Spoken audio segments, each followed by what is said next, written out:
Hello guys, kuha na natin tong melon. Hinog na guys. Ayan, bago ako magdidilig, kuha na natin tong melon. Ayan na guys yung aking mga halaman. Oh.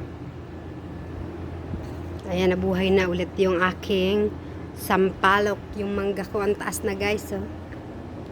Humid guys. Tingnan nyo. Ayan ang mga halaman ko. Oh. May mga pakwan, may melon. Kaso itong isang melon, hinog na guys. Ang daming kangkong. Ayan, kuhanin na natin. Ayun yung melon, no. Meron na naman bagong tubong kamote. Kailangan ko na naman kuhanin guys. Ayan na, may mga kangkong guys. Yung mga kangkong kahit ganito, kinukuha ko. Kasi malambot siya pag bagong tubo. Ayan guys, kuhanin na natin. Ayan. Ano kaya kung matamis to? Ano? Ayan siya guys, oh. Bagong pitas guys.